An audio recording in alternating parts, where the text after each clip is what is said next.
واخيرا عملنا الاكله اللي كلكم طلبتوها منا، لازانيا بافخم واطيب طريقه. هالاكله معتبره والكل بحبها، متاكده لو جربتوها اكيد رح تدمنوها. لا تنسوا السيف لانه اكيد رح تعملوها.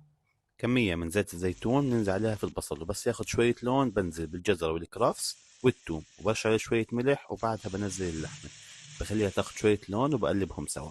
والبهارات رح نكتبها بالكابشن، ومعجون البندورة بقلبهم سوا، وبنزل بعصير البندورة الفريش ومعلقة سكر عشان أعادل الحموضة، وآخر إشي مرقة دجاج وكمان ورقة ريحان، وبغطيها نص ساعة لتتسبك. للبشاميل بننزل بالزبده والطحين كميات متساويه، وبنقلبهم لمده دقيقتين لحد ما يتحمصوا بهذا الشكل.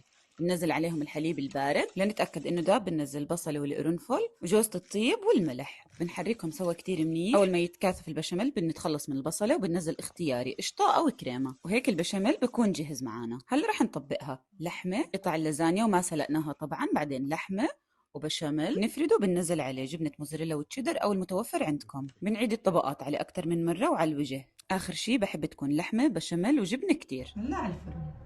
من أفخم وصفات اللي ممكن تجربوها. جربوها على طريقتنا رح تعجبكم.